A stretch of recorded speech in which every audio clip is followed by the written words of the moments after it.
Right then, everyone. You lot asked for a deep dive on Manchester United's 5-2 win over Leicester in the Carabao Cup. So that's what we're going to have a proper look at today. Yeah. We've got the highlights up and running here, some bits and bobs from YouTube, some post-match analysis and all that, so we can break it all down for you. Right. And we're ready to unpack this result. Big win, sure, but with a new manager set to, to take over, Yeah. I think this match feels a bit like a crossroads for United. It certainly does. Right. 5 goals, fantastic return.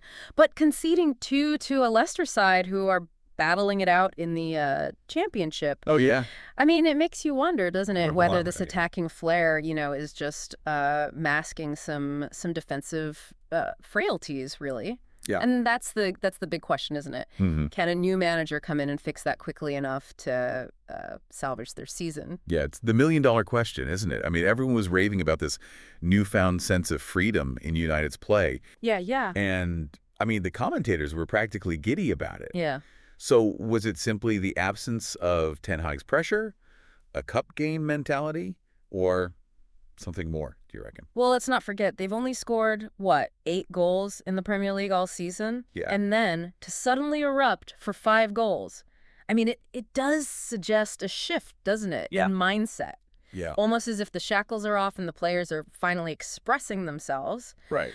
But, and this is a big but, can that freedom last when the pressure is really on? Well, that's the thing, isn't it? And let's be honest, the pressure's always on at Old Trafford. It is, yeah. Right. Oh, yeah. Speaking of pressure, let's talk about Casemiro. 2 absolute screamers, one from distance and the other a poacher's finish. Yeah. Was this a statement from a player who's, he's been under the microscope all season? Well, his positioning was fantastic all night, wasn't it? He Yeah. he wasn't just about the goals. He disrupted Leicester's build-up play, and he gave Bruno Fernandes more space to operate. You could see he was thinking 2 steps ahead, you know? Makes you wonder, did Ten Hag fully utilize him properly? That's a very, very good point. Because Bruno, he finally ended his goal drought with a brace. The relief on his face was palpable, wasn't it? Oh, yeah. I mean, those goals must be a massive weight off his shoulders. They will be, especially for the captain. He's been carrying a lot of expectation, and to see him gamble on that deflection for his second goal, I mean, that showed real instinct, didn't it? It did, yeah. He's at his best when he's playing with that kind of freedom. Absolutely. Yeah. And let's not forget, young Garnacho, another goal for him. I mean, he's been one of the few bright sparks, hasn't he, this season? He has. And he's been so consistent, direct, hardworking, and always a threat going forward. Yeah. I mean, it's easy to forget how young he actually is. It is, yeah. To be performing at this level, week in, week out. Right. It's testament to his talent, to his temperament, really. Oh, absolutely. But it wasn't all, sunshine and roses, was it? Yeah. I mean, Ugarte, the new signing, had a bit of a baptism of fire, didn't he? Oh, it was a tough debut, wasn't it? It was, yeah. He looked a little lost at times. Oh. A few rash challenges as well, I suppose. Understandable given, lack of preseason and all that. Yeah, fair enough, yeah. Got to give him time to settle in. Yeah.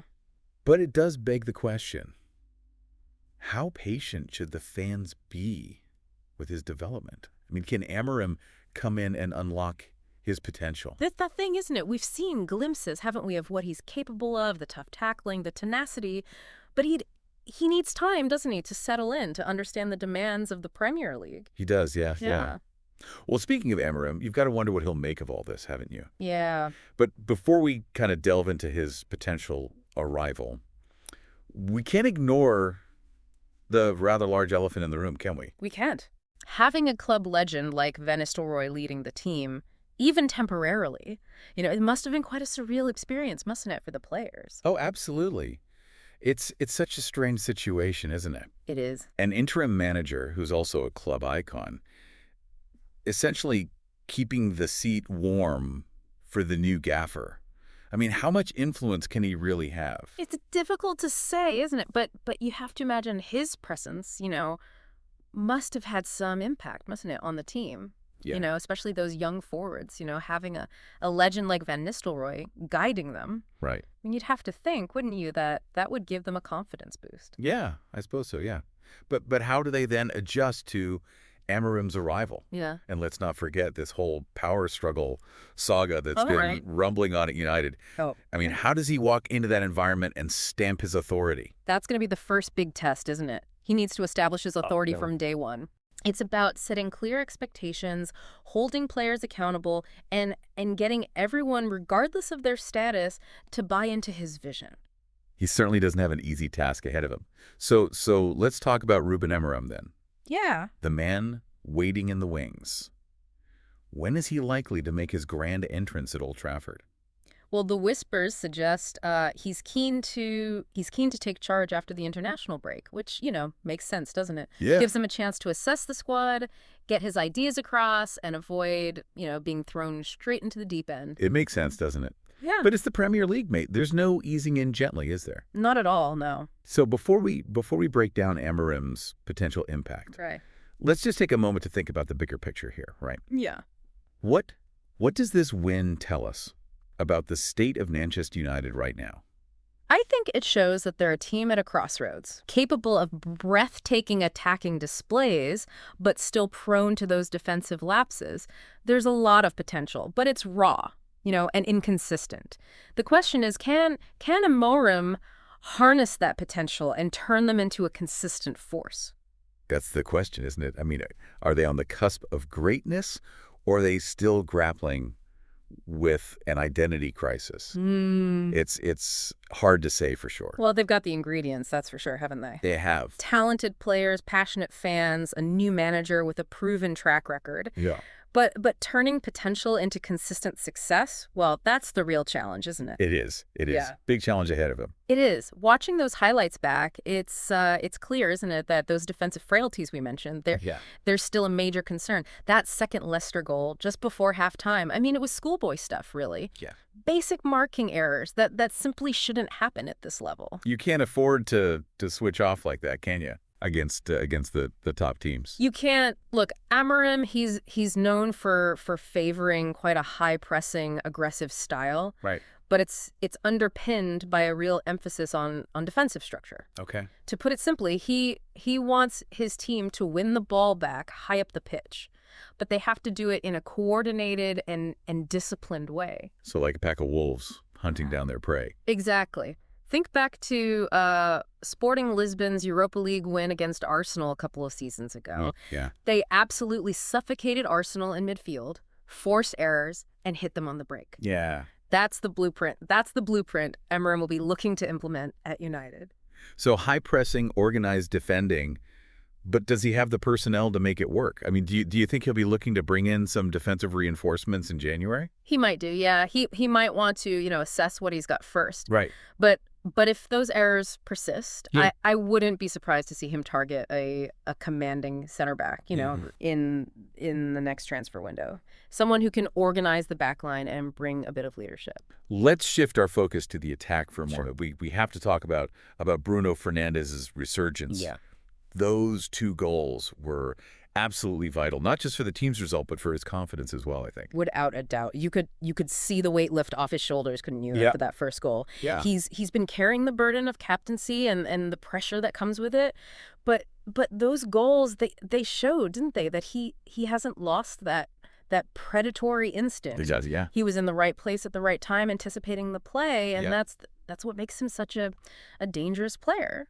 That second goal was particularly clever, wasn't it? It was, yeah. He gambled on that deflection Yeah. and was there to slot it home. Do you think Amorim's system will suit Bruno? Yeah.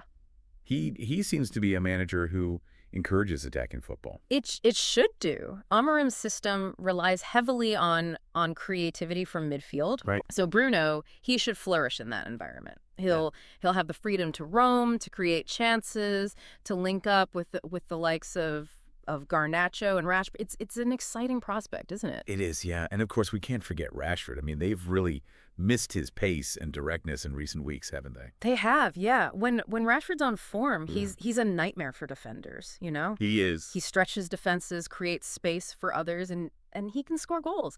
A fully fit and firing Rashford alongside a confident Bruno Fernandes, Well, that's a frightening prospect for any opposition. It's a frightening prospect. What about Garnacho then? He really seems to be making that left wing spot his own, doesn't he? He does, doesn't he? And it's been remarkable to see how he's taken his chance. He's fearless, direct, and willing to work hard defensively. Yeah. And he's chipping in with goals and assists. I mean, it's the kind of form that gets fans off their seats. Yeah, it does, doesn't it? Do you think he's ready to be a regular starter for United, though? I mean, what happens when Sancho and Antony are fit again?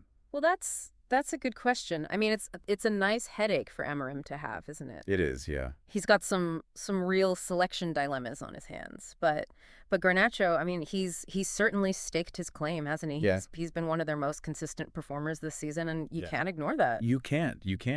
It is fantastic to see these young players breaking through, though, isn't it? It is, yeah. I mean, putting pressure on the established stars, Yeah. It bodes well for the future of the club, doesn't it? It does. It does. And it's something that Amorim has a track record of doing, isn't it?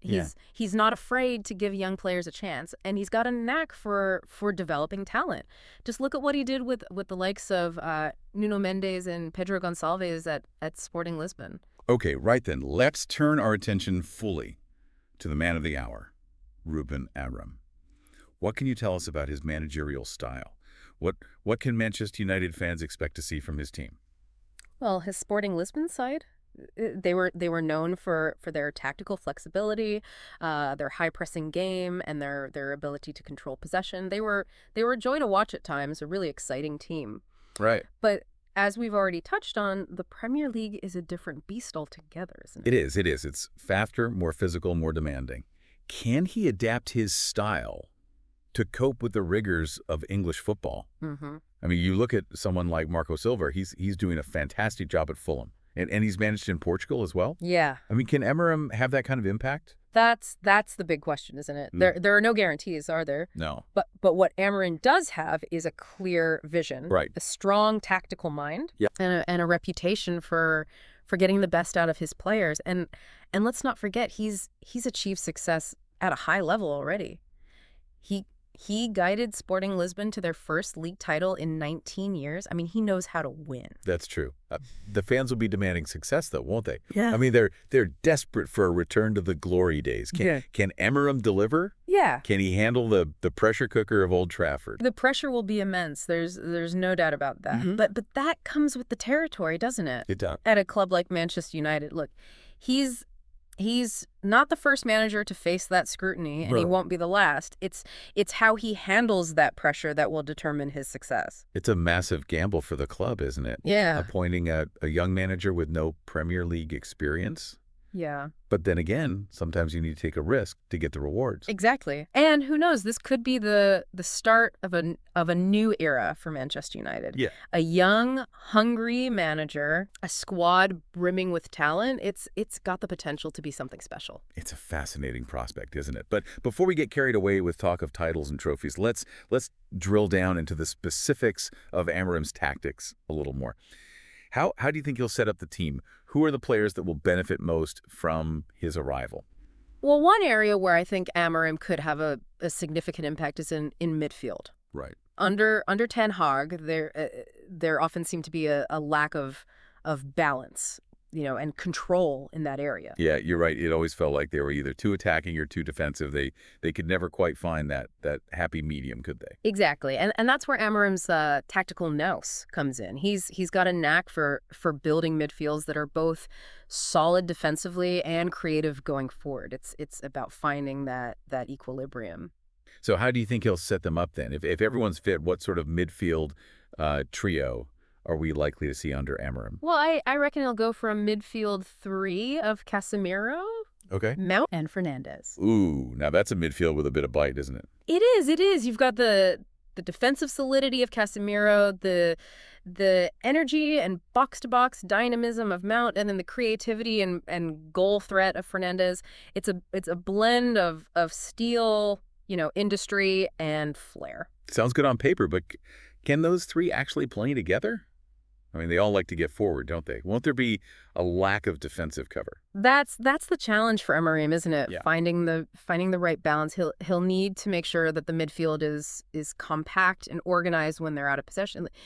Clear roles, responsibilities are crucial. Right. Yeah. They can't all be bombing forward at will. So it's a bit like that old saying, attack wins you games, defense wins you titles. Precisely. Emery knows that you can't just go gung-ho all the time. Right. You need a solid foundation to build upon. He's a pragmatist as much as he is an advocate for attacking football. And what about the forward line then? Who do you think will benefit most from Amarim's arrival? Well, I think Rashford could really thrive in this system. Okay. His pace and directness will be a major asset in a counterattacking style. And let's be honest, who doesn't love to see Rashford running at defenders with the ball at his feet? Oh, it's a beautiful sight. Mm-hmm. And what about Garnacho? Surely he's another one who relish playing under Amarim. Oh, for sure. Amarim, he loves wingers who are direct and take on defenders. Garnacho ticks those boxes. I mean, he could blossom into a real star under Amarim's guidance. He's got all the attributes to be a top player. It is a really intriguing time to be a Manchester United fan, isn't it? Yeah. I mean, there's a sense of optimism and anticipation surrounding Amarim's appointment. Yeah. It feels like a fresh start. It does, doesn't it? There's a buzz around the club that's been missing for a while. Yeah, there is. But let's not get carried away just yet. I mean, there's a lot of work to be done. Of course. There will be bumps in the road, challenges to overcome. It's a process. Yeah. But with Amarim at the helm, Wow. with the talent at his disposal, well, Manchester United are definitely a team to watch this season. Okay, so as we wrap up this deep dive into Manchester United's future, then I've got one final question for you. Go on then, fire away. If you were Ruben Amorim walking into that Manchester United dressing room for the first time, what would your top priority be? Ooh, that's a great question. I think his top priority would be to instill a winning mentality. He needs to build a belief that they can compete with the best, that they can challenge for trophies again. He's got to foster a sense of unity, a togetherness. He needs to make sure that every single player is pulling in the same direction. Because let's be honest, that's what's been missing, hasn't it? That sense of collective purpose, that fighting spirit. Spot on. At times they've looked like a team of individuals rather than a cohesive unit. Yeah. Emery needs to change that. He needs to build a team that's greater than the sum of its parts. And if he can do that, well, who knows what they can achieve? The potential is there. The resources are there. It's up to Emery to unlock it. Right then, that's all we have time for on this deep dive into Manchester United. Thanks for joining us, and until next time, keep exploring, keep learning, and keep diving deep.